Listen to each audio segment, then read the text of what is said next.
Yo guys, CFB here, welcome back to a brand new video. Hopefully you're all doing better today. I somewhat am. I'm coping through the pain at the moment that Chelsea Football Club are putting us in. But we've got some big news to cover today and I want to give my thoughts on it. We actually haven't done one of these news videos actually in quite a while, I think. It's been a little bit because I know my last two videos have been previews and reviews of the games. So, yeah.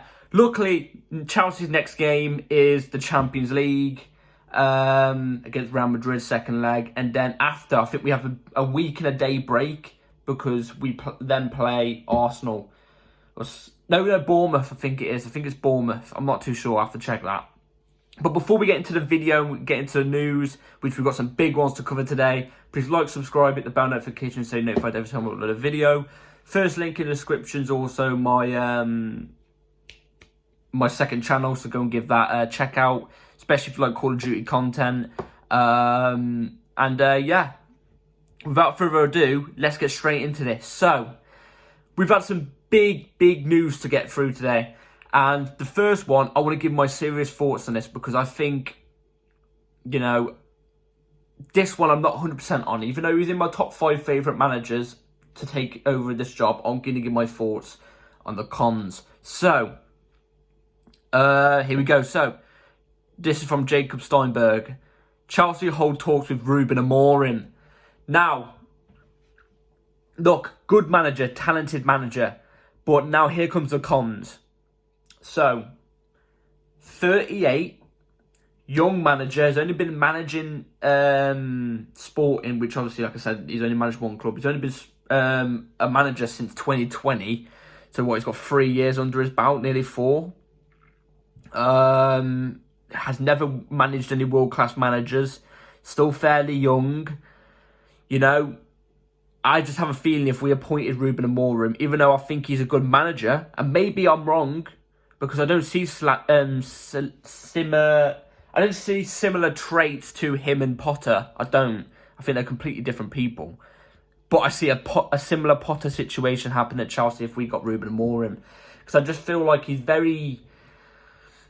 not being at a top club like a Chelsea Football Club. Do you know what I mean? It's not being at a top club. I mean, we're not performing like a top club at the moment, but he hasn't been at a top club.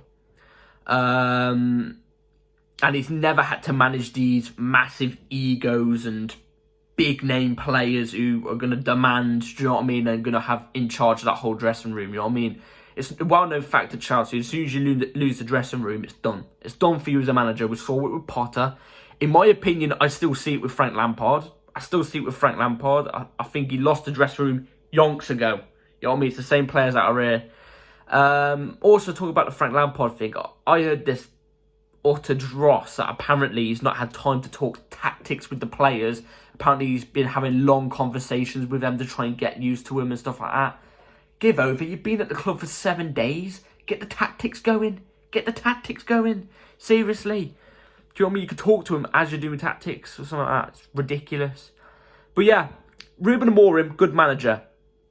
I'm not doubting that. And I think he would come to Chelsea and he'd do a good job. But there's just a worry behind it that I just feel like it would end up like a Potter situation. And again, it would just be another awful manager situation if it happens.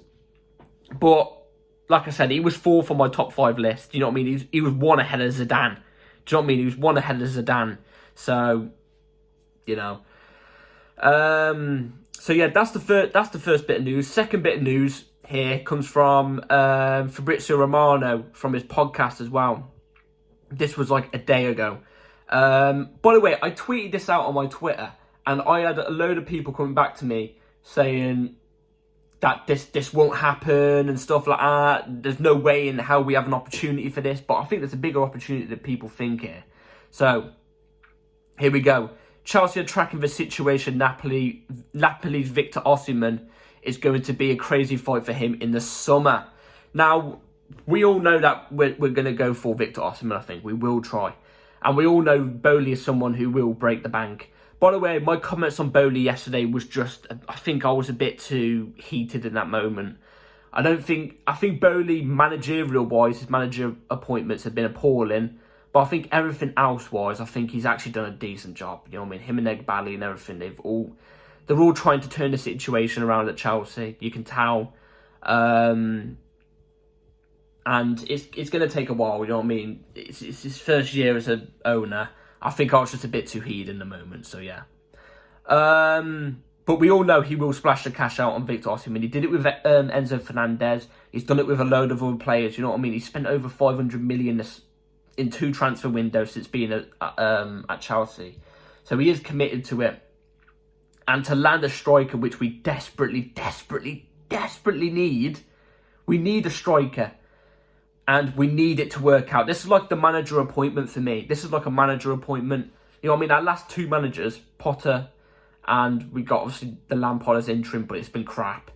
You know what I mean? And obviously sacking Tuchel, we need to get this manager appointment right. And I think it's the same with the strikers. I think it's been like that for a while now. When was our last good striker? Diego Costa. A lot of people are going to say Tammy Abraham.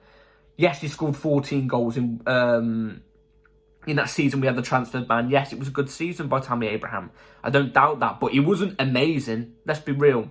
He wasn't amazing. And if you check back on most of his goals, they were tap-ins. Do you know what I mean? They were.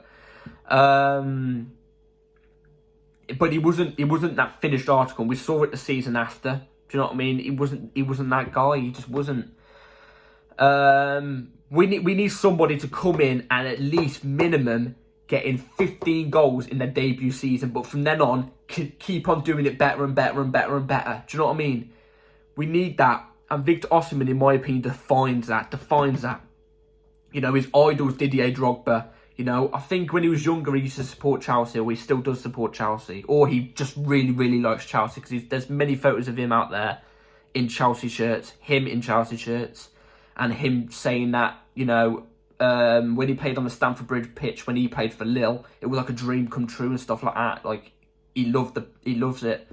So, in my opinion, I think despite wherever we finish, you know, we can get relegated, we'll get in there. It ain't gonna happen. We won't obviously get relegated, but, you know, what I'm saying is I think Victor Osimhen, we have a very, very strong chance for him. And especially if we get Drogba on the phone going, you know, come to Chelsea. You're that guy. Osimhen's the guy to, in my opinion, be the striker long-term for Chelsea. You know what I mean? He's 24. Him being here for 5 seasons at the top level, I could see him being a very, very big striker for Chelsea, personally. So, yeah, that's the Victor Osimhen news. Also, quickly going back to the ownership thing.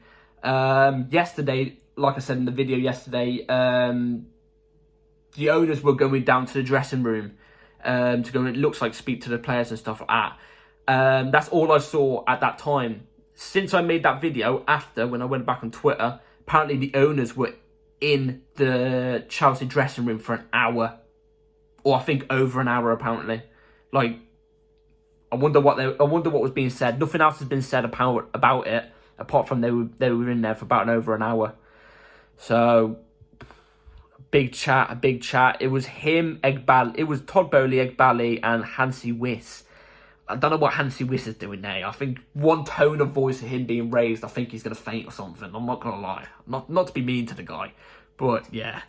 I couldn't imagine him shouting at him. Or anything. But, yeah, the players need to get a grip. So, yeah, that's the ownership thing. Alright, 2 bits of news to give you now. I'm going to give you this part, and then I'm going to give you the part after. So, this literally came today, about 5 minutes before I started recording this video. So, let's get into this. So Fabrizio Romano says Julian Nagelsmann is still the leading candidate to become Chelsea manager. Talks are ongoing. Nagelsmann will have conversations with Chelsea owners and directors. He's going to present his project and his ideas. He has many friends in the Chelsea board. Now, this is huge. Like I already said, I still think Julian Nagelsmann will get the Chelsea job. And I'm fully on board with it, you know. I'm fully on board with it. Yes, he is a young manager, like Ruben Amorim, like Potter, you know. Julian Nagelsmann's younger than Ruben Amorim. Julian Nagelsmann's 35. But the thing is about Julian Nagelsmann is he's been at big clubs. You know, RB Leipzig aren't a big club, but they're decently big. Bayern Munich, you know, they're top 5 biggest clubs in the world, you know what I mean? you could argue they're probably bigger than us.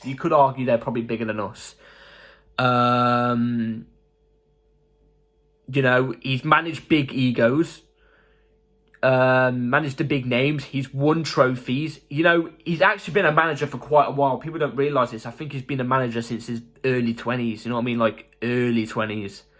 So, you know, and the fact that he's got many friends in the board, which I'm guessing is Christopher Vivel and stuff like that, and many people like him in the board. In my opinion, I think this is Julian Nagelsmann's job to lose. I think it's Julian Nagelsmann's job to lose.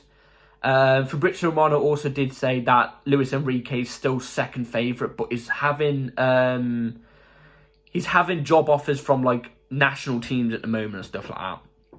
So yeah, I still think it's Julian Nagelsmann's to lose. Like I said, I think Julian Nagelsmann would galvanise his team. Like I said with Mourinho, I think they'd both galvanise his team. And yeah, there is also a slight bit of rumours about Julian Nagelsmann. Apparently, he's already had face-to-face talks with Paul Winstanley and someone else, apparently. So some of the Chelsea board. But I don't know how true that is, because that news came out like last night. But Fabrizio Romano's news that I literally just delivered you guys came out about 5 minutes ago, and he hasn't mentioned anything about face-to-face talks yet. So yeah, but I know if that news isn't true, I know for a fact he will be having face-to-face talks very, very soon. Like, I think this week, apparently. So, yeah.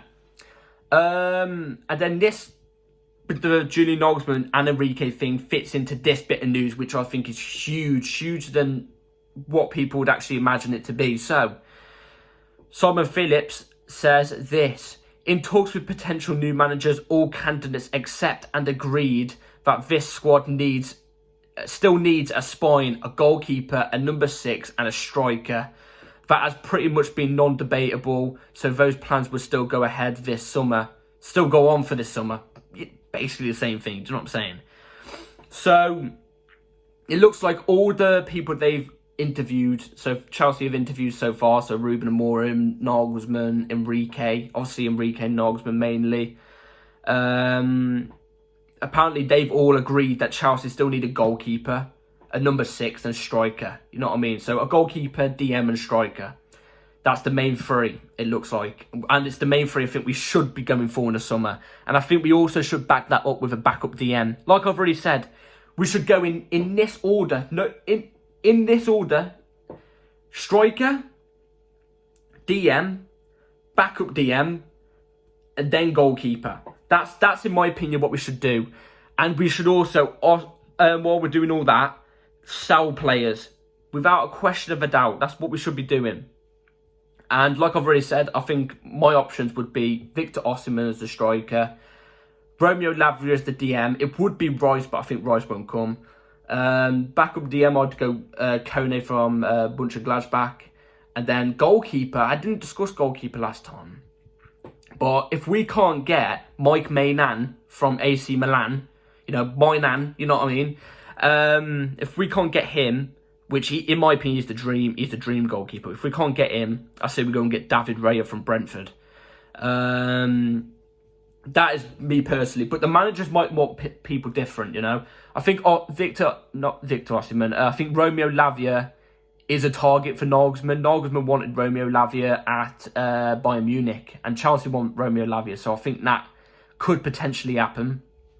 And I'd love Romeo Lavia at Chelsea. I think it would be a very good signing. But yeah, that is the main transfers we need, and because we don't have a spine at the moment. We have Enzo Fernandez, but he's not a DM, he's a centre mid. But we need a DM, striker and a goalkeeper. They're the three main positions we need before anything else. And I generally think with a world-class manager and a good a goalkeeper, DM and a striker, I generally think we could be a serious force. I generally think we could win a Premier League very soon, and we'll be back to the top next season if we can get all that. You know what I mean? And it's very possible. And obviously clear the squad out. So, yeah, it's good to hear that all the managers have agreed that's what we need. So it's good to hear from that point of view. So, yeah, that's my video for today, guys. Hopefully you've all enjoyed. please like, subscribe, hit the bell notification so you know if I ever upload a video. Also, let me know on, you know, the news I've delivered you guys today. Obviously, big news. And yeah, let me know what you think about Julian Nagelsmann potentially getting closer, because I think we've got to at least get him on a pre-contract before the 36th game of the season. You know what I mean? A pre-contract before the 36th game of the season. You know what I mean? So yeah, let me know what you think in the comments down below. Like, subscribe, and yeah, peace.